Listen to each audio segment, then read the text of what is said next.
दोस्तों अब हम बात करेंगे उस शेप की, उस आकृति की कि अगर आप शादीशुदा हो तो आपने कभी ना कभी खाया तो होगा। हम बात कर रहे हैं बेलन की। किसकी बात कर रहे हैं? बेलन की।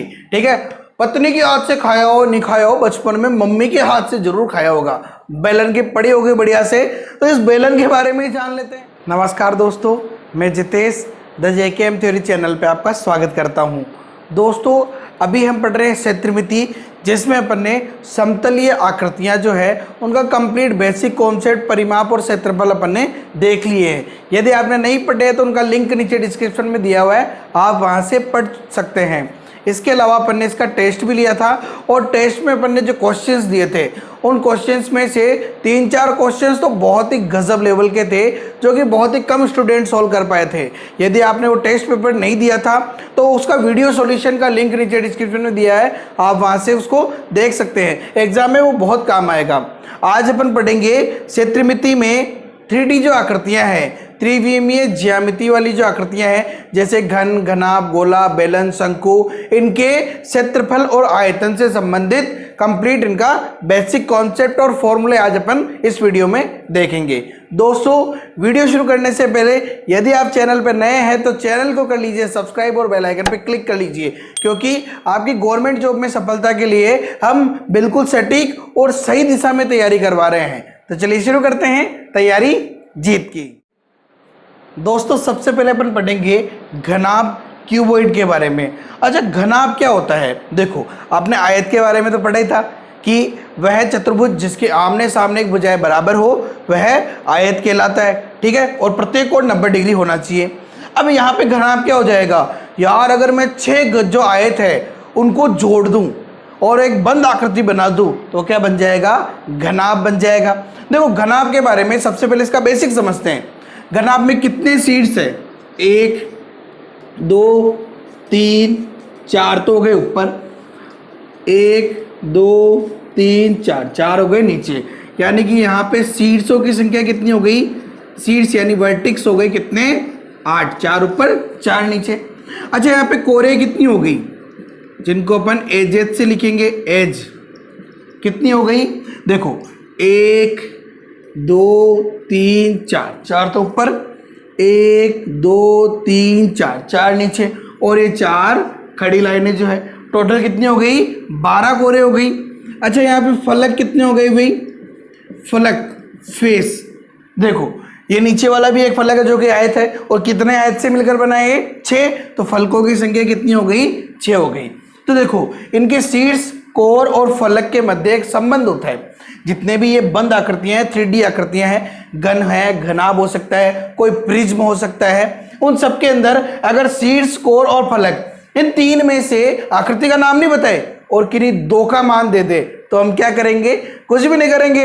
एक महान इंसान को याद करेंगे जिसने एक फॉर्मूला दिया है, और उस फॉर्मूले से अपन आकृति का पता भी लगा लेंगे और अपना काम भी आसान हो जाएगा। कौन सा फॉर्मूला है भाई? कि V + F बराबर होता है E + 2, यानी शीर्ष और फलक का जो योग है वो हमेशा कोर के योग में 2 जोड़ने के बराबर आ जाता है। यानी कि कोर के योग से, कोर से जो है वो 2 अधिक होता है। शीर्ष और फलक का जो योग है वो कोर की संख्या से 2 अधिक होता है, या कोर में 2 जोड़ दो बराबर आ जाएगा। ठीक है, तब क्या करें? ये कौन सा फॉर्मूला है? किसने दिया है इतना खतरनाक फॉर्मूला? भाई साहब आयलर ने दिया है।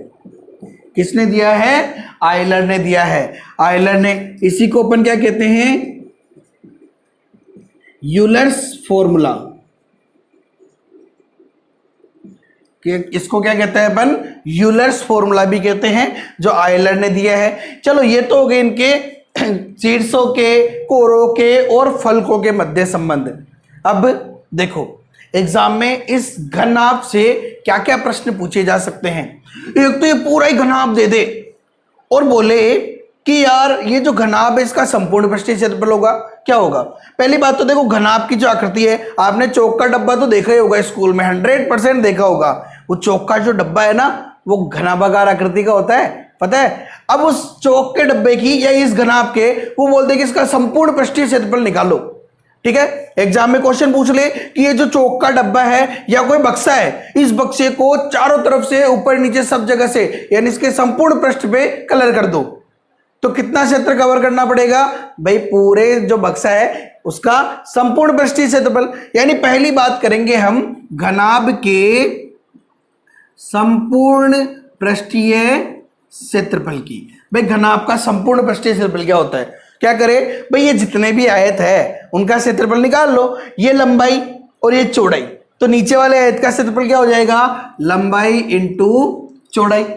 अच्छा, जो नीचे वाले का क्षेत्रफल होगा वही ऊपर वाले का भी होगा, क्योंकि ये लंबाई है तो ये भी लंबाई होगी, ये चौड़ाई है तो ये भी क्या होगी? चौड़ाई होगी। घनाभ है यहाँ पे, ऊपर और नीचे आमने सामने के जो आयत है वो बराबर होंगे, यानी कि लंबाई चौड़ाई कितनी बार आ गई? 2 बार आ गई, तो यहाँ पे 2 लंबाई इंटू चौड़ाई। अच्छा, अब क्या करें? अब इस वाले का निकालते हैं। देखो जब इसका निकालेंगे अपन तो क्या हो जाएगा? यहाँ पे ऊंचाई और चौड़ाई है, ठीक है, तो क्या करेंगे? चौड़ाई इंटू ऊंचाई, तो यहाँ पे हो गया ये चौड़ाई इंटू ऊंचाई। सेम अब अपन किसका निकालेंगे? पीछे वाले और आगे वाले का। तो आगे क्या है? देखो लंबाई इंटू ऊंचाई, तो अपन क्या लिख लेंगे इसको? h into L. गुणा कर देते हैं। अब देखो तीनों को जोड़ देंगे अपन, और 2 बार है तो 2 अपन ने कॉमन ले लिया, तो इसका फॉर्मूला क्या हो जाएगा? घनाभ का संपूर्ण पृष्ठीय क्षेत्रफल 2 इंटू क्या हो जाएगा इसका फॉर्मूला? 2 इंटू लंबाई इंटू चौड़ाई प्लस चौड़ाई इंटू ऊंचाई प्लस ऊंचाई इंटू लंबाई, या 2LB plus BH plus HL। Direct अपन याद कर सकते हैं। तो ये है संपूर्ण पृष्ठीय क्षेत्रफल। अब उसने ऐसे बोल दिया एग्जामिनर ने, ठीक है, ये एग्जामिनर बहुत खतरनाक होते हैं, वो चाहते ही नहीं कि अपना नंबर आए, ठीक है, और अपन क्या करेंगे? उनको दिखाएंगे कि हम आसानी से नंबर लेके आएंगे। सिर्फ और सिर्फ करना क्या है? कोशिश करनी है, लेकिन ऐसे कोशिश नहीं कि आए और उठा दिए, पूरी मेहनत के साथ कोशिश करनी है तभी नंबर आएगा। तो क्या करें अब? यहाँ पे एग्जामिनर ने कहा कि ये जो डब्बा है ना उसकी छत भी हटा दो, पेंदा भी हटा दो। मैंने कहा फिर से बोलो भाई, छत भी हटा दे और पेंदा भी हटा दे, बचा क्या? मैंने कहा ये तो खोखा बच गया चारों तरफ का। उसने कहा इसको क्या कहते हैं? मैंने कहा इसको तो पार्श्व कहते हैं, वक्र पृष्ठ कहते हैं। इसका क्षेत्रफल क्या होगा? उसने क्या बोला है कि वक्र पृष्ठ का क्षेत्रफल क्या होगा? वक्र पृष्ठ का क्षेत्रफल, या इसी को अपन पार्श्व पृष्ठ भी कह सकते हैं, या इसी को अपन चारों दीवारों का क्षेत्रफल भी कह सकते हैं। अब क्या करें यार? ये चारों दीवारों का जो क्षेत्रफल है ये तो अपन ने आयत और वर्ग की वहां पे भी पढ़ा था। वहां पे क्या किया था भाई? पहले नींव बनाई थी, यानी परिमाप और ऊंचाई से गुणा कर दिया था अपन ने, ठीक है। अब यहाँ पे क्या करें? यहाँ पे भी कोई टेंशन लेने की जरूरत नहीं है। अब देखो जब पेंदा हटाना है, पेंदा क्या है? लंबाई इंटू चौड़ाई, और छत भी हटानी है, छत भी लंबाई इंटू चौड़ाई है, यानी ये लंबाई इंटू चौड़ाई जो है छत और पेंदे की दोनों को हटा दो, बचा जो क्या है? वक्र पृष्ठ है। यानी यहां से देखो 2 तो है, ये लंबाई चौड़ाई को तो हटानी है, पेंदा भी हटाना है, छत भी उड़ा दो। उड़ाने के बाद भी क्या बचा? BH प्लस HL बचा है। अच्छा, यहां से अपन क्या करें? इसको बाहर ले लेते हैं, तो 2H को बाहर ले लेते, क्या बचा? B plus L। अब देखो एक चीज यहाँ पे 2 इंटू लंबाई प्लस चौड़ाई, ये तो क्या है? आधार का परिमाप। आधार का परिमाप, वहां क्या पढ़ा था? फर्श का परिमाप इंटू कितना बचा है? ऊंचाई, यानी कि आधार का परिमाप इंटू ऊंचाई क्या हो जाएगा? पार्श्व पृष्ठीय क्षेत्रफल हो जाएगा। ये फॉर्मूला घनाभ के लिए भी काम करेगा, घन के लिए भी ये वाला फॉर्मूला, ठीक है। लैंग्वेज में आधार का परिमाप अलग अलग हो सकता है, घनाभ के लिए अलग होगा, घन के लिए अलग होगा। कोई सही प्रिज्म या आकृति हो, आराम से अपन इसको सॉल्व कर लेंगे, आगे और बढ़ेंगे अभी तक तो। अब उसने कहा कि यार तुम लोग ने संपूर्ण पृष्ठीय क्षेत्रफल भी निकाल लिया, पार्श्व पृष्ठीय क्षेत्रफल भी निकाल लिया, अब तुम्हें मैं ऐसा करूंगा, ऐसे ऐसे क्वेश्चंस दूंगा। मैं क्या करूंगा? एक घनाभाकार आकृति लूंगा, एक बक्सा ले लिया, उस बक्से में मैं मिट्टी भरूंगा। मैंने कहा यार मिट्टी में रखना हो तो सामान रखो, मिट्टी क्यों भर रहे हो? उसने कहा मेरी आकृति है। उसने कह दिया कि एक खेत है और उस खेत के अंदर मैं गड्ढा खोदूंगा घनाभाकार, ठीक है, तो वो गड्ढे के अंदर से जो मिट्टी निकल रही है ना उसके बारे में पूछ लूंगा मैं तुमसे। मैंने कहा यार ये तो बहुत खतरनाक चीज हो गई। उसने कहा मैं मिट्टी लाके एक चबूतरा बना दूंगा घनाभाकार आकृति का, और चबूतरे के अंदर जो है उसके बारे में क्वेश्चन पूछूंगा। तो जब भी इस प्रकार के क्वेश्चन आए तो एग्जामिनर को सीधा सीधा कह देना कि भाई डायरेक्ट बोल देना भाई कि आयतन के बारे में बात कर रहा है। जब भी कन्वर्ट करना हो किसी वस्तु को, या फिर बात हो जाए गड्ढा खोदने की, तो जब भी 3D की बात हो जाए तो वहां पे अपन क्या बात करेंगे, किसी टंकी में पानी भरना हो, घनाभागार टंकी में, तो ये सारी चीजें किससे संबंधित है, घनाभ के आयतन से संबंधित है। अच्छा, घनाभ का जो आयतन है वो क्या हो जाएगा भाई, टेंशन लेने की जरूरत नहीं थी आयतन के बारे में, बिल्कुल भी जरूरत नहीं है। यहाँ पे एक लंबाई है, एक चौड़ाई है, यहाँ पे एक ऊंचाई है, तो अपन क्या करना है, लंबाई इंटू चौड़ाई इंटू ऊंचाई, L into B into H. क्यों, देखो अगर मैं ये जो आधार है, आधार का क्षेत्रफल क्या हो जाएगा, लंबाई इंटू ऊंचाई, तो इस पूरे क्षेत्र को मैंने ऊपर उठा लिया ऊंचाई के अकॉर्डिंग, तो क्या आ जाएगा, वो पूरा अंदर का भाग यानी कि आयतन आ जाएगा। तो ये हो गया आयतन। अब एग्जामिनर ने कहा यार तुम ऐसे तो मानोगे नहीं, मैं तुम्हें थोड़ा स्पेशल क्वेश्चन दूंगा। मैंने कहा भाई दे दे यार, आपकी मर्जी है, कोई सा भी क्वेश्चन दे दो आप, हमें कोई टेंशन नहीं है, आप क्वेश्चन दो बस। उसने कहा कि ये जो घनाभ है ना, ठीक है, ये मैंने कह दिया कि एक कमरे के आकार का है। मैंने कहा भाई ठीक है, एक कमरा मान लिया मैंने, इस कमरे में मेरे दादा के पास बहुत बड़ा बांस था, ठीक है, सबसे लंबा बांस जो है वो इस कमरे में रखा हुआ है, यानी इस कमरे में सबसे लंबा बांस कितना रखा जा सकता है। मैंने कहा यार ये तो सोचने वाली बात है। मैंने कहा भाई देखो सोच तो हम लेंगे, तेरे को तो सिलेक्शन देना है। मैंने कहा क्या क्या सोचोगे, मैंने कहा सीधी सीधी बात है यार, घनाभ के विकर्ण की बात कर रहे हो। उसने कहा लो मात खा गया, विकर्ण निकालोगे लेकिन कैसे, ऐसे अंडर रूट ऑफ लंबाई स्क्वायर प्लस चौड़ाई स्क्वायर प्लस ऊंचाई स्क्वायर। आयत का विकर्ण क्या होता था, under root L square plus B square. अब यहाँ पे एच भी है तो घनाभ के लिए L square plus B square plus H square. तो इतना आसान सा कॉन्सेप्ट है घनाभ का। अब चाहे एग्जामिनर क्वेश्चंस दे दे, ये क्वेश्चंस के पिताजी दे दे, अपने को तो सिलेक्शन करके रहना है। दोस्तों अब अपन बात करते हैं घन के बारे में, क्यूब के बारे में। अच्छा क्यूब की बात करें तो क्यूब, देखो क्यूब क्या होता है, घनाभ क्या था कि 6 आयत जो है उनसे मिलकर बनी बंद आकृति को अपन क्या कह देंगे, घनाभ कह देंगे। घन क्या होगा, घन में सिर्फ और सिर्फ इतना सा डिफरेंस होगा कि यहाँ पे जो फलक है वो कैसे होंगे, वर्गाकार होंगे, यानी 6 वर्गाकार फलकों से मिलकर बनी बंद आकृति को क्या कहेंगे अपन, घन कहेंगे। अब देखो खास चीज देखो, यहाँ पे कोई ज्यादा डिफरेंस नहीं है इसमें और उसमें।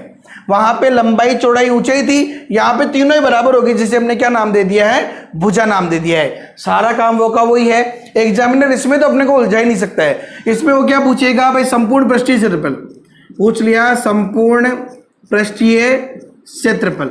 वहां पे क्या था, हमने ये देखा था कि भाई 6 जो फलक थे, इन 6 ही फलकों के क्षेत्रफल को जोड़ दिया था। यहाँ पे देखो आधार क्या है, एक वर्ग है, वर्ग का क्षेत्रफल भुजा स्क्वायर होता है। क्या होता है, भुजा स्क्वायर, क्योंकि सारी भुजाएं बराबर है। तो ये फलक हो चाहे ऊपर वाला फलक हो, चाहे राइट हो लेफ्ट हो आगे हो पीछे हो, कहीं का ही फलक हो, सारे का क्षेत्रफल बराबर होगा ना यार। कितने फलक है, 6 है, एक फलक का क्षेत्रफल भुजा स्क्वायर, तो 6 फलकों का क्षेत्रफल 6 इंटू भुजा स्क्वायर, जिसे अपन लिख सकते हैं 6a स्क्वायर। ये है संपूर्ण पृष्ठीय क्षेत्रफल। उसने कह दिया नहीं नहीं नहीं नहीं, एक वर्गाकार एक घनाकार कमरा है, उसके चारों दीवारों का क्षेत्र निकालो, या वक्र पृष्ठ का क्षेत्र निकालो, या पार्श्व पृष्ठीय क्षेत्रफल निकालो। वैसे ये जो देखो यहाँ पे वक्र पृष्ठ नहीं बोलते हैं, वैसे देखा जाए इनको पार्श्व पृष्ठ बोलते हैं। वक्र पृष्ठ तो किसके लिए बोलेंगे, जैसे बेलन है, शंकु है, लेकिन एक समझाने के लिए बता रहा हूं मैं कि वक्र पृष्ठ बोलो या पार्श्व पृष्ठ बोलो, ये जो चारों तरफ का क्षेत्रफल होता है, पेंदे को और आसमान को छोड़ दो, ठीक है, यानी ऊपर वाला भाग और नीचे वाले भाग को छोड़ दो, वो वक्र पृष्ठ पार्श्व पृष्ठ, ठीक है, एक ही बात हो जाएगी। तो यहां पे अपन बात करें कि इसके पार्श्व पृष्ठ का क्षेत्रफल पूछ ले तो क्या होगा, इसके पार्श्व पृष्ठ का क्षेत्रफल पूछ ले तो क्या होगा भाई, पेंदा हटा दो यानी भुजा स्क्वायर गया, आसमान हटा दो एक और भुजा स्क्वायर गया, 4 ही तो वर्ग रह गए, 4 वर्गों का क्षेत्रफल क्या हो जाएगा, 4 इंटू भुजा स्क्वायर, यानी कि 6a स्क्वायर हो जाएगा। अच्छा वो कहते इसका आयतन क्या होगा, मैंने कहा टेंशन लेने की जरूरत ही नहीं है आयतन के बारे में। वहां पे क्या था, लंबाई इंटू चौड़ाई इंटू ऊंचाई, यहाँ पे तीनों ही बराबर है, a इंटू ए यानी कि a क्यूब हो जाएगा, जैसे हम लिख सकते हैं क्या, भुजा क्यूब लिख सकते हैं। उसने बोला अब देखना तुम, वहां पे तो तुमने बांस की लंबाई बता दी थी, ठीक है, यहाँ क्या बताओगे, मैंने कहा विकर्ण ही पूछ रहा है ना तू, उसने कहा हाँ विकर्ण पूछ रहा हूं, तो क्या होगा, मैंने कहा देख भाई वहां पे क्या था कि लंबाई स्क्वायर प्लस चौड़ाई स्क्वायर प्लस ऊंचाई स्क्वायर घनाभ के अंदर। यहाँ क्या होगा भाई, यहाँ पे तो लंबाई भी a है, चौड़ाई भी a है और ऊंचाई भी a है। तीनों को जोड़ दे तो 3a² का वर्गमूल कर दो। 3 का वर्गमूल तो √3 होगा बेचारा, ठीक है। लेकिन a² का वर्गमूल क्या हो जाएगा, a हो जाएगा। यानी अगर इसका विकर्ण देखा तो क्या हो जाएगा, √3 इंटू भुजा हो जाएगा। ये छोटा सा कॉन्सेप्ट था घन का। अगर घनाभ के बारे में सब कुछ बताया है ना तो घन कहीं जाने वाला नहीं है, ठीक है दोस्तों। अब हम बात करेंगे उस शेप की, उस आकृति की कि अगर आप शादीशुदा हो तो आपने कभी ना कभी खाया तो होगा। हम बात कर रहे हैं बेलन की। किसकी बात कर रहे हैं, बेलन की, ठीक है। पत्नी के हाथ से खाया हो नहीं खाया हो, बचपन में मम्मी के हाथ से जरूर खाया होगा। बेलन की पड़ी होगी बढ़िया से। तो इस बेलन के बारे में ही जान लेते हैं। अच्छा, बेलन होता क्या है, देखो बेलन के बारे में हमेशा ध्यान रहे, अपने से एग्जाम में हमेशा बात होगी किसकी, लंबवृत्तीय बेलन की, लंबवृत्तीय बेलन की, ठीक है। जिसका जो आधार है पेंदा और ऊपर वाला दोनों हमेशा सेम रहेंगे, ठीक है। अब यहाँ पे देखो, और आधार के अकॉर्डिंग ये जो ऊंचाई है ये भी फिक्स रहेगी हमेशा। अब बात करते हैं अपन बेलन क्या होता है। बेलन देखो, बेलन में यहाँ पे ये एक आधार है जो कि वृत्त है, सेम टू सेम एक और ऊपर आधार है, ये भी वृत्त है। दोनों वृत्तों की त्रिज्या क्या हो जाएगी, r हो जाएगी। और ये बीच में जो दूरी है इन दोनों त्रिज्याओं के बीच में, ये क्या है, यहाँ पे ऊंचाई है। यानी बेलन में क्या क्या होता है, दो तो वृत्त होते हैं और ये एक आयताकार शीट होती है। क्या होती है, एक आयताकार शीट होती है, जिसे अगर अपन ऐसे मिला दे तो क्या बन जाएगा बेलन। देखो मैं आपको बताता हूं, यहाँ पे जैसे ये एक आयताकार शीट है, ठीक है। अब इस आयताकार शीट को अगर अपन ऐसे मिला दे, ठीक है, ये ऐसे अपन ने मिला दिया तो ये आकृति क्या बन जाएगी, बेलन बन जाएगी। देखो बेलन जैसे यहाँ पे एक वृत्त ये हो जाएगा, एक वृत्त ये हो जाएगा और ये क्या हो जाएगा, पार्श्वपृष्ठ या वक्रपृष्ठ हो जाएगा इसका, ठीक है। ये क्या है, बेलन है। अच्छा चलो इसके बारे में बात करें अपन, बेलन के बारे में। सबसे पहली बात कि बेलन का वक्रपृष्ठ का क्षेत्रफल क्या होगा या पार्श्वपृष्ठीय क्षेत्रफल बोल दो, एक ही बात है, ठीक है। ये क्या है, ये है वक्रपृष्ठ, ये क्या है, वक्रपृष्ठ है। और इसी का क्षेत्रफल हमसे पूछा है, क्या करूं, क्या करना है, कैसे करना है, यही तो इंपॉर्टेंट चीज है। इस वक्र पृष्ठ का क्षेत्रफल याद करो, उस आयत के बारे में जब हमने पढ़ा था चारों दीवारों का क्षेत्रफल। क्या था वहां पे कि फर्श का परिमाप, यानी पहले नींव भर दी थी और ऊंचाई उठा दी थी। यहां पे जो नींव है वो क्या होगी, देखो यहां पे नींव कैसी होगी, गोलाकार होगी। ये बेचारा ये जो है सॉरी वृत्ताकार होगी, जिसकी त्रिज्या कितनी है, r है। अब r की जो ये वाला भाग है ये क्या होता है, परिधि होता है। परिधि क्या होती है, 2πr, तो 2πr इसको ऊंचाई के अकॉर्डिंग उठा दो, ऊंचाई कितनी है, h, तो वक्र पृष्ठ का क्षेत्रफल क्या हो जाएगा, 2πrh हो जाएगा। क्या हो जाएगा, 2πrh हो जाएगा। अच्छा संपूर्ण पृष्ठीय क्षेत्रफल पूछ ले, टेंशन लेने की बात ही नहीं है, क्योंकि वक्र पृष्ठ का क्षेत्रफल तो हमने निकाल लिया 2πrh। अब संपूर्ण पृष्ठ में क्या होगा भाई, ये नीचे वाला वृत्त और ऊपर वाला वृत्त जुड़ेगा, ठीक है। अब नीचे वाले वृत्त का क्षेत्रफल क्या होता है, πr², ऊपर वाले का भी क्या होगा, πr² होगा। कितनी बार हो गए, दो वृत्त हो गए, तो क्या जुड़ जाएगा, 2πr² हो जाएगा। यहां से जो कॉमन आ रहा है उसको कॉमन ले लो, 2πr कॉमन आ रहा है, कितना बचा, h + r। ये डायरेक्ट फॉर्मूला हो गया।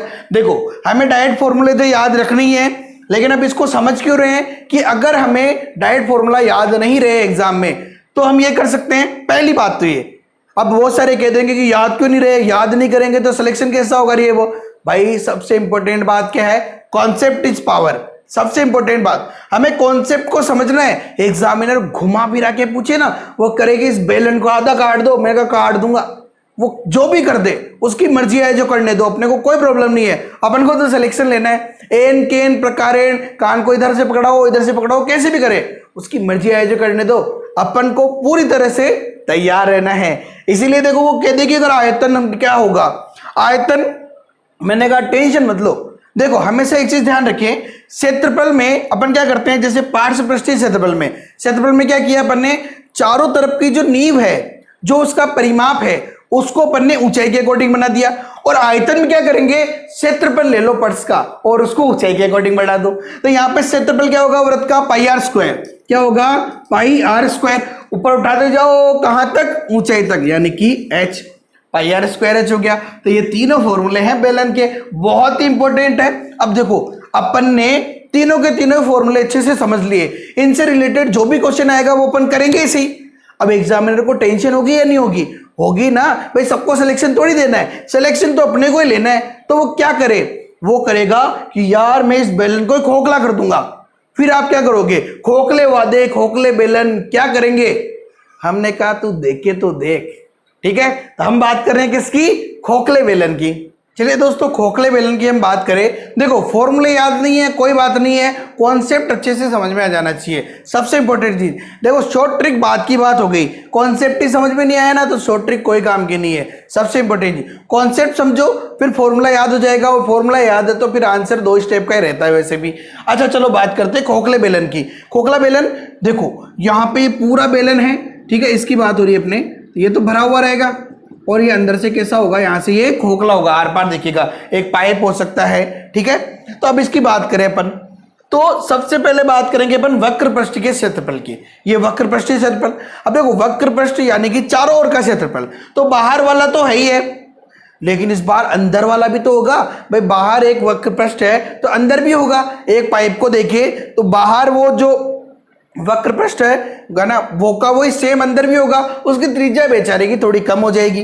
तो अपन देखो बाहर की जो वृत्त है उसकी त्रिज्या अपन ने ले ली यहाँ पे R2 और अंदर वाले की ले ली R1, ठीक है। छोटा वाला जो वृत्त है उसकी त्रिज्या ले ली R1 और बड़े वाले की ले ली अपन ने R2। अब क्या करें, अब करना कुछ ही नहीं है, बस वक्र पृष्ठ के क्षेत्रफल की बात करें तो बाहर वाले का और अंदर वाले का, तो अंदर वाले का क्या हो जाएगा, वक्र पृष्ठ का क्षेत्रफल क्या होता है, देखो वक्र पृष्ठ अपन को पार्श्व पृष्ठ या चारों ओर का क्षेत्रफल क्या होता है, परिमाप को ऊपर उठा दो ऊंचाई तक, परिमाप क्या होगा वृत्त का 2 पाई r और h, तो 2 पाई r1 h, ये तो हो गया अंदर वाले के लिए। बाहर वाले के लिए 2 पाई r2 h, दोनों को जोड़ दो। अब तो बहुत आसान है, 2 पाई h कॉमन ले लो तो 2 पाई h r1 प्लस r2, ये क्या हो जाएगा वक्र पृष्ठ का क्षेत्रफल, जहां पे h ऊंचाई है और r1 और r2 अंदर वाले वृत्त की और बाहर वाले वृत्त की त्रिज्या है। संपूर्ण पृष्ठीय क्षेत्रफल की बात करें तो संपूर्ण पृष्ठीय क्षेत्रफल में वक्र पृष्ठ तो आएगा ही आएगा, वक्र पृष्ठ तो आएगा आएगा, तो इसको तो पहले लिख लो 2 पाई h r1 प्लस r2। अब क्या बचा, देखो वक्र पृष्ठ तो आ गया, अब एक तो ये वलयिका बची और एक बची ये वलयिका। दो सहकेंद्रीय वृत्तों द्वारा घेरा गया क्षेत्र क्या होता है, वलयिका होती है ना, क्या होती है वलयिका, वलयिका का क्षेत्रफल क्या हो जाएगा भाई, देखो बाहर वाले की त्रिज्या है R2, अंदर वाले की त्रिज्या है R1, तो बाहर वाले वृत्त में से अंदर वाला वृत्त घटा दो। देखो अगर मैं इसको ऐसे बनाऊं तो ये एक हो गया और ये हो गया, तो इस बाहर वाले वृत्त का पूरा क्षेत्र निकाला और इस अंदर वाले को जब अपन ने उड़ा दिया तो क्या बचा, केवल यही बचा। तो क्या हो जाएगा, देखो पाई r2 स्क्वायर, पहले बाहर वाले का निकाला उसमें से घटा दिया पाई r1 स्क्वायर, ये आ गया वलयिका का क्षेत्रफल। यहां से पाई कॉमन ले लो तो r2 square minus r1 square, यानी इसको क्या कर देंगे प्लस, देखो पाई r2 square minus r1 square, ये तो एक वलयिका का होगी, पेंदे में है तो ऊपर भी होगी, तो यहाँ पे क्या हो जाएगा 2 हो जाएगा। अच्छा जो कॉमन आ रहा है उसको कॉमन ले लो, बाकी मस्त रहो। 2 कॉमन आ रहा है 2 कॉमन ले लिया, पाई कॉमन आ रहा है पाई कॉमन आ रहा है, और भी कुछ कॉमन आ रहा है क्या, दिमाग लगाओ, ये है r1 प्लस r2, ये है r2 square minus r1 square, a square minus b square, जो कि क्या होता है a plus B a minus B. एक बार इनको जोड़ेंगे एक बार घटाएंगे, तो जोड़ोगे तो क्या आएगा r2 प्लस r1 या r1 प्लस r2, एक ही बात है। तो r1 प्लस r2 अपन ले लेते हैं कॉमन, क्या बचा, यहां तो बचा h प्लस, यहां क्या बचा r2 माइनस r1, ये हो गया इसका फॉर्मूला। याद है तो बहुत अच्छा है, नहीं है तो कॉन्सेप्ट समझो, क्योंकि कॉन्सेप्ट इज पावर। नेक्स्ट की बात करते हैं अपन आयतन की। आयतन क्या होता है भाई, देखो यहां पे इसके द्वारा घेरा गया क्षेत्र आयतन हो जाएगा, ठीक है। अब घेरा गया क्षेत्र क्या हो गया, पूरा जब बेलन था तो उसने तो पूरा स्थान घेर लिया था, लेकिन यहाँ पे ये खोखला है तो खोखला वाला स्थान तो नहीं घेरा ना, वहां पे जो बचा बचा वो स्थान घेरा, तो क्या करें हम, बाहर वाले बेलन के आयतन में से अंदर वाले बेलन का आयतन घटा दो, तो वो खोखला भाग जो बाहर निकल जाएगा और आयतन आ जाएगा। तो क्या करें हम, आयतन क्या होता है बेलन का, क्या पढ़ा था अपन ने आयतन, पाई आर स्क्वायर एच। तो यहाँ पे क्या है देखो, पाई आर स्क्वायर एच, तो बाहर वाले के लिए तो R2 हो जाएगा, अंदर वाले के लिए पाई R1 स्क्वायर एच, घटा दो, घटा दिया, जो कॉमन आ रहा है उसको कॉमन ले लो। क्या कॉमन आ रहा है, pi H R2 square minus R1 square, ये हो जाएगा आयतन का फॉर्मूला। एग्जामिनर चाहे बेलन दे दे या खोखला बेलन दे दे, अपने को टेंशन लेने की बिल्कुल जरूरत नहीं है, क्योंकि अपन कोशिश कर रहे हैं वो भी पूरी मेहनत के साथ, सफलता तो अपन लेके ही रहेंगे। दोस्तों अपन ने इतना सब कुछ जो कॉन्सेप्ट है घनाभ का, घन का, बेलन का, बहुत आसानी से पढ़ लिया, और क्वेश्चंस भी अपन एग्जाम में इसके आसानी से कर लेंगे। तो एग्जामिनर का दिमाग गर्म हो गया, अब वो बेटा बेटा आइसक्रीम खा रहा है, अब वो सोच रहा है यार ये जो आइसक्रीम है कोन वाली, इसी के आधारित मैं क्वेश्चन पूछ लेता हूँ, उलझेंगे तो सही। मैंने कहा सर जी आप क्वेश्चन पूछिए, उलझेंगे तो हम नहीं, क्योंकि हम कर रहे हैं पूरी कोशिश करेंगे, वो भी पूरी मेहनत के साथ, और नंबर लाके रहेंगे। कौन के क्वेश्चन पूछने, शंकु के क्वेश्चन पूछने, मैं आपको बताऊं आखिरतिया, आइसक्रीम का जो कोण है वो होता है, और बर्थडे की जो केक है ना वो भी तो कोण के जैसी होती है, आप तो क्वेश्चन पूछो। उसने कहा ठीक है, पहले इसके बारे में समझाओ, ये क्या है। मैंने कहा ये तो त्रिज्या है, पहले भी पढ़ी थी, वृत्त की त्रिज्या। ये क्या है, ये ऊंचाई है। ये एल क्या है, तिरछी टोपी वाले तेरा नाम क्या है, ये क्या है, तिर्यक ऊंचाई है। तिरछी ऊंचाई या तिर्यक ऊंचाई, ये क्या है, तिर्यक ऊंचाई बोलते हैं इसको, या फिर बोलेंगे अपन तिरछी ऊंचाई। अब यहाँ पे क्या क्या क्वेश्चन पूछ सकते हैं, वो पूछ सकते हैं अपने को कि वक्र पृष्ठ का क्षेत्रफल क्या होगा, वक्र पृष्ठ का क्षेत्रफल क्या होगा, या वो पूछ सकते हैं कि संपूर्ण पृष्ठीय क्षेत्रफल क्या होगा, या वो पूछेंगे आयत क्या होगा, आयतन सॉरी, तीनों के बारे में पूछ सकते हैं। मैंने कहा मस्त रहो, वक्र पृष्ठ का क्षेत्रफल क्या होता है भाई, पाई आर एल होता है। क्या होता है, पाई आर एल होता है। क्या होता है, पाई आर एल। कितना आसानी से याद हो जाएगा, पायरल, PIRL है ना, पाई आर एल, ठीक है, बहुत आसानी से याद हो जाएगा। फॉर्मूला क्या है, पाई आर एल। वक्र पृष्ठ का जो क्षेत्रफल है शंकु का वो क्या है, पाई आर एल है। संपूर्ण पृष्ठीय क्षेत्रफल क्या हो जाएगा भाई, वक्र पृष्ठ तो आना ही है, पाई आर एल, प्लस ये जो आधार है, आधार कैसा है इसका, वृत्ताकार है, और वृत्त का क्षेत्रफल क्या होता है, पाई आर स्क्वायर होता है। बस जो कॉमन आ रहा है उसको कॉमन ले लो, पाई आर एल प्लस आर, यही संपूर्ण पृष्ठीय क्षेत्रफल है शंकु का। उसने कहा शंकु का आयतन क्या होगा, मैंने कहा देखो सर, बेलन का आयतन क्या था कि पाई आर स्क्वायर एच था, तो शंकु का क्या होगा, इसका 1/3 होगा, 1/3 पाई आर स्क्वायर एच। याद करने का बहुत आसान तरीका है। तो शंकु को तो उसने जब तक आइसक्रीम नहीं खाई ना, जब तक ही अपन ने समझ लिया इसका पूरा कॉन्सेप्ट। अब उसने क्या करा, देखो आइसक्रीम का कोण इस प्रकार से था, ठीक है, इस प्रकार से। उसने क्या करा कि यहां से आइसक्रीम को इधर से खा गया और इतनी की रख दी, ठीक है, यहां से खा गया इतनी की रख दी। अब वो कहेंगे अब इसके बारे में क्वेश्चन पूछूंगा। मैंने कहा यार सर इसको तो फ्रस्टम बोलते हैं, शंकु का छिन्नक बोलते हैं, यानी अब अपन किसके बारे में पढ़ेंगे, शंकु के छिन्नक के बारे में पढ़ेंगे। देखो शंकु के छिन्नक के बारे में देखने से पहले अपन एक शंकु के बारे में एक और छोटी सी बात समझते हैं। देखो ये शंकु है जिसमें ये क्या थी अपनी ऊंचाई, ये है त्रिज्या और ये है, ठीक है, तिर्यक ऊंचाई। अब देखो यहाँ पे अगर मैं इस आकृति को अलग से बना लूँ तो ये क्या हो गया L, ये हो गया R, ये H, क्योंकि ये लंबवर्तीय शंकु होता है। तो यहाँ पे ये क्या है 90 डिग्री है। तो देखो 90 डिग्री के सामने वाली भुजा क्या हो गई, कर्ण हो गई, यानी ये कौन सा त्रिभुज हो गया, समकोण त्रिभुज हो गया। तो यहाँ पे हमेशा अपन L स्क्वायर बराबर क्या निकालेंगे, R square plus H square, कर्ण स्क्वायर बराबर आधार स्क्वायर प्लस लंब स्क्वायर। तो L स्क्वायर बराबर R square plus H square. शंकु के अंदर ये कॉन्सेप्ट ध्यान रखना है। बहुत बार क्या होता है L का मान दिया हुआ नहीं देता है, R और S देते हैं और अपने को पूछ रहे वक्र पृष्ठ का क्षेत्रफल पाई आर एल होता है, तो R का मान तो L का कैसे निकालेंगे, इस प्रकार से निकालेंगे। अब शंकु के छिन्नक के बारे में अपन देखते हैं। उसने आइसक्रीम को आधा खाया और अपने चेप दिया कि करो क्वेश्चंस को जल्दी से सॉल्व। मैंने कहा क्वेश्चन तो पूछो।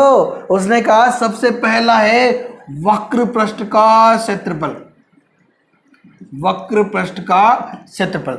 मैंने कहा यार वहां पे था पाई आर एल, यहां पे दो त्रिज्या हो गई, छोटे वाली स्मॉल आर, बड़ी वाली को अपन ने कैपिटल आर दिया, कुछ ही नहीं करना है, दोनों को अलग अलग निकाल लो, pi small R L plus pi capital R L, ये आंसर आ गया। उसने कहा पाई एल तो कॉमन ही ले ले फिर, मैंने कहा हाँ सही है, आर प्लस आर, ये हो गया वक्र पृष्ठ का क्षेत्रफल। वो संपूर्ण पृष्ठ का पूछ ले, टेंशन ही नहीं है, संपूर्ण पृष्ठीय क्षेत्रफल ये तो आएगा ही आएगा, pi L R plus capital are plus, देखो नीचे भी एक वृत्त है ऊपर भी एक वृत्त है, वृत्त का क्षेत्रफल क्या होता है पाई आर स्क्वायर, तो ऊपर वाले का तो हो गया पाई स्मॉल आर स्क्वायर और नीचे वाले का हो गया पाई कैपिटल आर स्क्वायर। जो कॉमन आ रहा है उसको कॉमन ले लो, बाकी को मस्त रहने दो। यहां से देखो कॉमन क्या आ रहा है, अब यहां से कॉमन ले अपन, तो कॉमन क्या आ रहा है, केवल पाई कॉमन आ रहा है, ठीक है। बाकी क्या बच गया, देखो R square plus capital R square plus R, ये क्या हो गया अपने पास में, और एल भी है साथ में, sorry, plus L R plus R, ये हो गया शंकु का संपूर्ण पृष्ठीय क्षेत्रफल।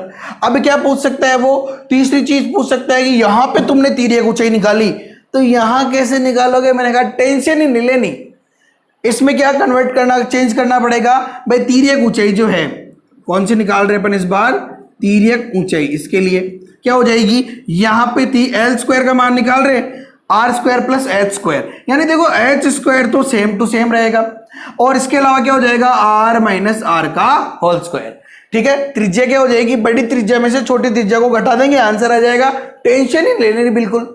अब क्या बचा, अब बचा आयतन। उसने कह दिया कि भाई ये जो बची हुई आइसक्रीम है ना, इसके अंदर कितनी क्रीम बची है, मैंने कहा वो तो आपने खाई होगी पता चलेगा, उसने कहा ऊपर तक भरी हुई है, अब बताओ कितनी क्रीम है, यानी कि आयतन की बात कर रहा है, तो आयतन क्या हो जाएगा, वहां क्या था 1/3 पाई आर स्क्वायर एच, देखो क्या था 1/3 पाई आर स्क्वायर एच, देखो यहां पे पाई और एच में तो कोई अंतर ही नहीं आया, यानी ये तो सेम ही रहेगा, केवल त्रिज्या में हुआ है, तो त्रिज्या का क्या करे, कुछ भी नहीं करना आपको, कि स्मॉल त्रिज्या का स्क्वायर कैपिटल त्रिज्या का स्क्वायर और दोनों को गुणा कर दो बस, ये अपना हो जाएगा आयतन 1/3 pi H R square plus capital R square plus R into capital R, ये हो जाएगा शंकु के छिन्नक का आयतन। ध्यान रहे सेकंड ग्रेड में ये क्वेश्चन पूछा गया है, अपन क्वेश्चंस करेंगे जब पढ़ेंगे इसको। इसके अलावा ये क्वेश्चंस पूछे जा सकते हैं L1 L2 में भी पूछे जा सकते हैं रीट में, अब ये मत सोचो कि नहीं पूछे जाएंगे, इतना हार्ड नहीं आएगा, ऐसा वैसा कुछ भी नहीं है भाई, कभी भी वो एग्जामिनर है वो कुछ भी दे सकते हैं, अपने पास अभी टाइम नहीं है, हाँ टाइम नहीं होता, 1.5 महीने का टाइम होता, 2 महीने का टाइम होता, तो अपन क्या करते केवल बादाम बादाम खाते, फिर ठीक है सब कुछ पड़ा है ड्राई फ्रूट, उसमें से बादाम किशमिश इंपॉर्टेंट चीजें खाते, अभी तो बहुत सारा टाइम है यार, ठीक है अच्छे से टाइम है तो अच्छे से टाइम को अच्छे से कन्वर्ट करो। 1.5 महीने पढ़ने वालों की कभी तैयारी, जो सिलेक्शन नहीं होता है, सिलेक्शन उन्हीं का होता है जिनके मन में लग जाती है एक बार तो कि यार मैंने मेहनत की है, बहुत मेहनत की है, अंदर से जवाब आने लग जाता है, फिर सिलेक्शन तो होके रहेगा। जैसा कि मेरा आया था जब मेरा रीट में पहली बार में सिलेक्शन हुआ था, ठीक है 2.5 महीने मैंने बहुत इंपॉर्टेंट तैयारी करी, बहुत जल्द, मतलब 2.5 महीने तैयारी करी मैंने, लेकिन उस 2.5 महीने के पहले काफी साल की मेहनत भी है, काफी सालों से मैं पढ़ाता आ रहा हूं, उसकी मेहनत भी है, उसी का फल है, ठीक है केवल 2.5 महीने में सिलेक्शन नहीं होता। हाँ 2.5 महीने का अगर टाइम होता तो मैं आपको बताता कि मैंने 2.5 महीने में ऐसा क्या क्या किया था कि मेरा 2.5 महीने में पहली ही बार में बहुत अच्छी रैंकिंग के साथ में रीट में सिलेक्शन हो गया था। अगर आप जानना चाहते हैं तो कमेंट करें, कमेंट बॉक्स में आपके लिए मैं वीडियो अलग से जरूर बनाऊंगा। दोस्तों अब हम बात करते हैं गोले के बारे में, स्पेयर के बारे में। गोला, आपने गेंद तो देखी होगी, क्रिकेट तो बहुत खेला होगा अपने लाइफ में, ठीक है काफी सारे को बोल्ड किया होगा, काफी सारे छक्के लगाए होंगे। वो जो बॉल थी ना खेलने वाली, वो गोलाकार आकृति की थी, और ये तो आपको आसानी से पता है, बहुत अच्छे से पता है। अच्छा चलो अब क्या करें, अब गोले में वो 2 ही प्रकार के क्वेश्चन पूछ सकता है, ठीक है या तो पूछेगा इसका संपूर्ण पृष्ठीय क्षेत्रफल, अब इसका क्षेत्रफल बोल दो तो भी वही बात है, वक्र पृष्ठीय बोल दो तो भी वही बात है, संपूर्ण पृष्ठीय बोल दो तो भी यही बात है, क्योंकि गोले का वक्र पृष्ठ हो चाहे कुछ भी हो, आधार और पेंदा इसमें होता ही नहीं है, कंप्लीटली ये तो गोला है, तो इसका संपूर्ण पृष्ठीय क्षेत्रफल या पृष्ठीय क्षेत्रफल या क्षेत्रफल एक ही बात है, क्या हो जाएगा भाई 4 pi R square, 4 pi R square, pi R square वृत्त का तो याद ही, उसका 4 गुना कर दो, गोले का क्षेत्रफल आ जाएगा। इसके अलावा क्या पूछ सकता है वो, आयतन पूछ सकता है, आयतन, क्या हो जाएगा, इस गोले का आयतन हो जाएगा 4/3 पाई आर क्यूब हो जाएगा। क्या हो जाएगा, 4/3 पाई आर क्यूब। ये हमेशा ध्यान रहे, जब भी अपने परिमाप या परिधि या भुजा की बात हो तो जो मापन इकाई है वो ए इकाई रहेगी, मतलब कि जैसे कि सेमी या मीटर, इस प्रकार से, ठीक है। और अगर क्षेत्रफल की बात आ जाए तो वो क्या हो जाएगा, वर्ग इकाई हो जाएगी, यानी सेंटीमीटर स्क्वायर, मीटर स्क्वायर या फिर ये। और अगर आयतन की बात करें तो वहां पे भुजा क्यूब काम में आएगा, यानी घन इकाई हो जाएगा, जैसे कि सेंटीमीटर क्यूब, मीटर क्यूब, यानी 3 भुजाएं का गुणा होता है वो, ठीक है। इस प्रकार से अपन कभी भी कंफ्यूज नहीं होंगे। 4/3 पाई आर क्यूब, ये हो गया आयतन। अब उसने बोला कि यार इतने आसानी से सोल्व कर लोगे, ये तो गोला तो आसानी से पढ़ लिया, ऐसे मैं नहीं मानूंगा। मैंने कहा तू कैसे मानेगा। उसने कहा कि मैं इस गोले को आधा कर दूंगा। मैंने कहा यानी तू बात कर रहा है भाई अर्ध गोले की, यानी कि सेमी स्क्वायर की। तो हम क्या करें, देखो अर्ध गोले की त्रिज्या क्या हो जाएगी, आर। अब अर्ध गोले में क्या क्या क्वेश्चन पूछ सकता है वो पूछ सकता है या तो वक्र पृष्ठ का क्षेत्रफल, या पूछ सकता है संपूर्ण पृष्ठीय क्षेत्रफल, या पूछ लेगा वो आयतन। अब आप कहोगे सर आपने तो कहा था कि संपूर्ण पृष्ठीय क्षेत्रफल और वक्र पृष्ठीय क्षेत्रफल बराबर है। भाई साहब वो गोले में बराबर है, अर्ध गोले में नहीं। अर्ध गोले में देखो वक्र पृष्ठ जो है वो क्या हो जाएगा, ये आधे गोला जो है इसके नीचे नीचे वाला भाग, यानी ये जो कि क्या हो जाएगा, इस संपूर्ण पृष्ठीय क्षेत्रफल का आधा कर दो, यानी कि 2 पाई आर स्क्वायर हो जाएगा। तो संपूर्ण पृष्ठीय क्षेत्रफल क्या हो जाएगा भाई, 2 पाई आर स्क्वायर। तो ये है। अब अगर अपन नींबू को आधा काटेंगे ना तो आप देखो वो ऊपर वाला भाग क्या दिखेगा, वो दिखेगा एक वृत्ताकार आकृति, और वृत्त का क्षेत्रफल क्या होता है, पाई आर स्क्वायर। तो संपूर्ण पृष्ठीय क्षेत्रफल क्या हो जाएगा, ये वक्र पृष्ठ यानी 2 पाई आर स्क्वायर प्लस और ये पाई आर स्क्वायर, दोनों को जोड़ेंगे तो क्या हो जाएगा 3 पाई आर स्क्वायर। यानी कि इस अर्ध गोले का संपूर्ण पृष्ठीय क्षेत्रफल क्या आ जाएगा, 3 पाई आर स्क्वायर आ जाएगा। अब बात करें आयतन की, गोले का आयतन है 4/3 पाई आर क्यूब, तो अर्ध गोले का कितना हो जाएगा 2/3 पाई आर क्यूब हो जाएगा। तो ये है गोला और ये है अर्ध गोला, और हम सभी है बहुत ही भोले, क्योंकि क्वेश्चंस को अपन बहुत आसानी से एग्जाम में सॉल्व करके ही दम लेंगे। दोस्तों क्षेत्रमिति में जो 3D आकृतियां है उसमें एक छोटा सा कॉन्सेप्ट है प्रिज्म, इसको जरूर पढ़ लेना चाहिए। बहुत बार क्या होता है, बहुत सारे बुक्स में तो दिया हुआ ही नहीं है, लेकिन एग्जाम में पूछा जा सकता है, क्योंकि 8वीं क्लास में ये कॉन्सेप्ट चलता है, इसीलिए अपने को इसको पढ़ना पड़ता है, और एग्जाम में क्वेश्चन आ जाएगा तो हम फिसलेंगे नहीं, इसलिए बहुत इंपॉर्टेंट है, इसको फंसे पढ़े। अब देखो खास चीज, प्रिज्म की सबसे पहले अपन परिभाषा देख लेते हैं एक बार। प्रिज्म क्या होता है समझो इसको, कि लंब प्रिज्म, हमेशा प्रिज्म हो बेलन हो सबके लंब की वाले प्रिज्म या बेलन की बात होगी। लंब प्रिज्म समतलीय पृष्ठों से निर्मित ठोस है। सारे जितने भी अपन ने घन पढ़े, घना पढ़े, वो भी समतलीय पृष्ठ थे, आयतों से मिलकर बन रहा है या वर्गों से मिलकर बन रहा है, ठीक है। तो ये भी समतलीय पृष्ठों से निर्मित ठोस है, जिसके आधार समांतर सर्वांगसम त्रिभुज, यानी ऊपर और नीचे, पेंदा और आसमान जो है दोनों का, ठीक है, पेंदा और ऊपर वाला भाग दोनों समांतर भाग होंगे, यानी आयत है तो आयत ही होगा, त्रिभुज है तो त्रिभुज होगा, बहुभुज है तो बहुभुज ही होगा, ठीक है। ये कह रहा है सर्वांगसम त्रिभुज या बहुभुज होते हैं, ठीक है, या तो त्रिभुज होगा या बहुभुज, यानी चतुर्भुज हो सकता है, पंचभुज हो सकता है, षटभुज हो सकता है, कुछ भी हो सकता है।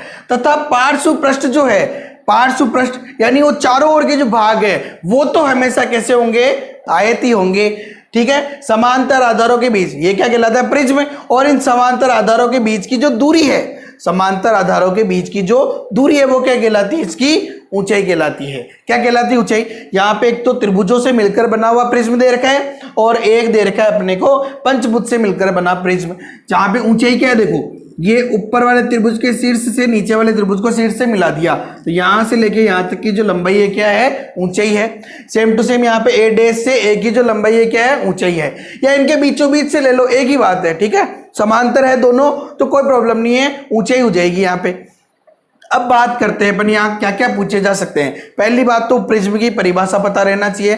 अब बात करते हैं अपन, एक तो पूछा जा सकता है पार्श्व पृष्ठीय क्षेत्रफल या संपूर्ण पृष्ठीय क्षेत्रफल या आयतन। देखो घन पढ़ा अपन ने, घना पढ़ा, बेलन पढ़ा, सब कुछ पढ़ा अपन ने। वहां पे एक बार बार बात की थी कि प्रिज्म में क्या होता है, कैसे निकालते हैं आधार, इसका कॉन्सेप्ट समझो, कॉन्सेप्ट इज पावर। कोई सी आकृति दे दो, पार्श्व पृष्ठीय क्षेत्रफल यानी चारों ओर का निकालना है। कमरे के चारों दीवारों का क्षेत्रफल क्या पढ़ा था अपन ने, फर्श का परिमाप इंटू ऊंचाई। तो यहां पे क्या करेंगे, आधार का परिमाप इंटू ऊंचाई। पार्श्व पृष्ठीय क्षेत्रफल क्या हो जाएगा, आधार का परिमाप इंटू ऊंचाई। तो आधार का परिमाप और ऊंचाई निकाल देंगे अपन, जो भी अपने को दिया होगा कॉन्सेप्ट। अब बात करते हैं संपूर्ण पृष्ठीय क्षेत्रफल क्या होता है। भाई वक्र पृष्ठ का क्षेत्रफल तो होगा ही होगा, यानी कि वक्र पृष्ठ का क्षेत्रफल, एक ही बात है, वक्र पृष्ठ बोल दो या पार्श्व पृष्ठ बोल दो, ठीक है। पार्श्व पृष्ठ का क्षेत्रफल प्लस आधार का क्षेत्रफल, अब ऊपर और नीचे बराबर है तो 2 इंटू आधार का क्षेत्रफल। संपूर्ण पृष्ठीय क्षेत्रफल क्या हो जाएगा, भाई वक्र पृष्ठ या पार्श्व पृष्ठ का क्षेत्रफल, इसमें आधार का क्षेत्रफल जोड़ दो। अब ऊपर और नीचे दोनों आधार है, जैसे बेलन में किया था अपन ने, ठीक है। अब बात करते हैं आयतन की। आयतन क्या होता है, भाई मैंने पहले भी कहा था कि अगर क्षेत्रफल पूछे तो परिमाप को ऊंचाई से गुणा कर दो, और अगर आयतन पूछे तो क्षेत्रफल को ऊंचाई से गुणा कर दो, यानी आधार का क्षेत्रफल को ऊंचाई से गुणा कर दो। आधार का क्षेत्रफल इंटू ऊंचाई। तो इस प्रकार से ये जो कॉन्सेप्ट अगर इसको समझ लिया तो कोई सी भी आकृति दे दे आपको, आप आसानी से सॉल्व कर लेंगे। तो ये था प्रिज्म का कॉन्सेप्ट। तो दोस्तों ये था क्षेत्रमिति के ठोस आकृतियों के क्षेत्रफल और आयतन से संबंधित कंप्लीट बेसिक कॉन्सेप्ट और सभी फॉर्मूले आप याद कर ले हुए। इसके लिए आप स्क्रीनशॉट ले सकते हैं ताकि सारे फॉर्मूले एक जगह हो जाएंगे, या आप इनको लिख भी सकते हैं, क्योंकि अगले भाग में हम क्या पढ़ेंगे, ठोस आकृतियों के क्षेत्रफल और आयतन से संबंधित इंपॉर्टेंट क्वेश्चंस और प्रीवियस एग्जाम में आए हुए क्वेश्चंस। तो उन क्वेश्चंस को समझने में आपको आसानी होगी, इसलिए फॉर्मूलों को याद कर ले हुए। यदि वीडियो पसंद आया तो लाइक करें और अधिक से अधिक अपने दोस्तों के साथ शेयर जरूर करें। Okay, have a nice day, thank you so much. जय हिंद, जय भारत।